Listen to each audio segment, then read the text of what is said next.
mentioned our states and how awesome they are, so I just want to highlight Common Cause Texas. I'm a big fan, obviously, because I am a Texan, but also just a really big fan of how they've been using their digital presence to push for democracy in that state.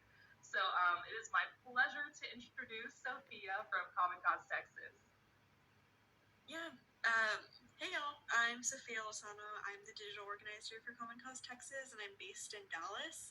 I'm very much a digital girly, and I heavily rely on the power of the internet and social media to receive my daily news and continue my work in digital advocacy. I first got started or introduced to politics and democracy work in high school during the 2016 presidential election, and was unfortunately too young to vote. But that, didn't stop me from wanting to be more politically engaged. So I did what every Gen Z person does, and I went on the internet and social media to try and learn what I could do and see if there's anything else. I'm from a border town in South Texas where civic education basically doesn't exist, and I really wanted to change that. So decided to get involved in democracy work, specifically voting rights. After trying to talk about politics with my friends, I kind of realized that we were all pretty uneducated on the civic process and politics in general. None of us knew how to register to vote. We didn't know what the process was.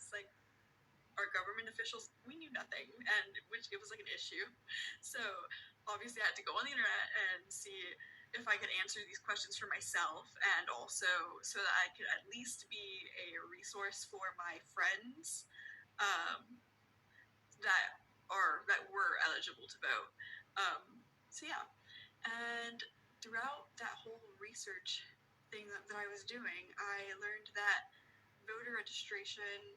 I learned all the voter registration qualifications, and even learned that our very own high school was a polling location, and that Texas has a high school voter registration law where principals are supposed to register high school seniors to vote twice a year, but that doesn't happen. So what I did is I went on Facebook and Instagram and tried to contact all my friends and family that were eligible to vote and be like, hey, do you need help? Do you know the process? Because I just learned it. Yeah, after high school, I kind of continued this work at my university and started a voter registration and voter education organization. We registered over 5,000 students and faculty to vote, and truly would not have been able to do that and reach all of those people without social media and having internet access. Yeah, so more currently, my work at Common Cause Texas is pretty important because I run the digital programming, social media accounts and email lists. So that's how we update our followers and people about what's going on in the Texas political realm. This legislative session, the Common Cause Texas team had to do a lot of rapid response actions, and that always meant using the internet, posting on social media, sending email blasts and press release statements to reach as many people as possible within a timely manner. One specific time where our team had to quickly bring awareness to the public was when our legislature, with only 48 hours notice, decided to hear over 15 election subversion bills concurrently, so all at the same time. And so, what did we do? We had to rely on our digital advocacy to inform the public on what's happening in their state and what they can do to help, whether that meant coming to the Capitol in person to testify, or submitting an online written testimony, or emailing a representative. We wanted to demonstrate that no matter where you are across the state, you can still get involved and you can still make a change.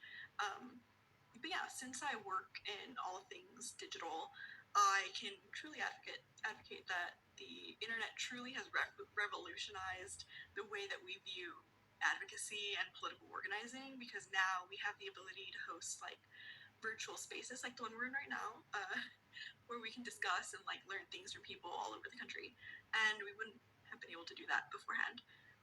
Yeah, I think it's always important to remember that when you use the internet to reach people, whether it's a webinar, an email, or social media, you aren't just reaching a single person, but their entire network as well. So, like for example, I could share something onto my story, or you could share something onto your Facebook wall, or you could retweet things on Twitter, or just by word of mouth and telling your friends, like, hey, did you see this on Instagram? Did you see this on TikTok? Did you see this on Facebook? Did you know this was happening? And it's cool to see how it becomes like a chain reaction of people sharing out this information, who might not have been like integrated into politics at all.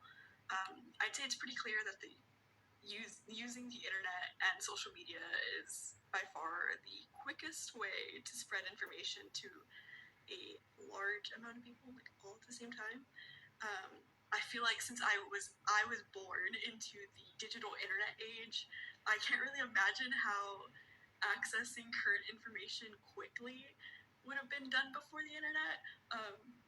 I like to think that we would still be using carrier pigeons or something, but I'm just kidding, because I know that print media exists and existed before the internet. But yeah, if you would like to get plugged into Texas politics through Common Cause Texas, I'd highly encourage you to follow us on social media. You can see all of our handles on the screen. Join our email list, through our email list, we actually send a bi-weekly newsletter about everything that's happening in Texas politics. So it's kind of like a condensed version, so you know everything that's happening. Or you can sign up for a webinar. We have a webinar coming up. Our regular legislative session is wrapped up, so we're rolling out a public education campaign of all of the bills that passed this session and how they impact like everyday Texans and just like general information on Texas politics. We're hosting a webinar on Monday, which is the day after the 10-year anniversary of the Supreme Court case, Shelby County v. Holder.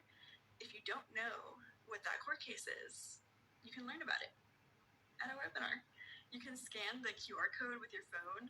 It'll take you to the sign-up link. But yeah, if that webinar, we're going to learn about everything that's happened since Shelby County v. Holder, and yeah, learn about Texas voting rights and how not much has changed in 10 years, unfortunately. Yeah, thank you for listening, and if you couldn't already tell, I'm a huge believer in digital advocacy, and without access to the internet, I quite literally would not have a job. Yeah, thanks, Raylan. Totally. Thank you so much, Sophia. I just want to say that, like, there we go. One, as a Texan myself, so I'm a displaced Texan. I'm in Pennsylvania right now, so I quite literally rely on the internet to be able to access all the cool stuff that Common Cause Texas is doing. And I'm sending it to all of my cousins and my sister in the state, like, look, something's happening. You better pay attention. Or my friends in Austin, go to the Capitol right now. And I'm just saying that this ability to just like quickly exchange information like that and take action and get involved has been amazing. It's really opened up civic engagement and participating in our democracy. So people who might not ever have been able to do that because the information just traditionally would not get to them fast enough. So I'm just going to talk very briefly, not my entire story or anything like that, but I do want to just share that we are looking for digital activists always. So there's always actions that you can take. There's always actions that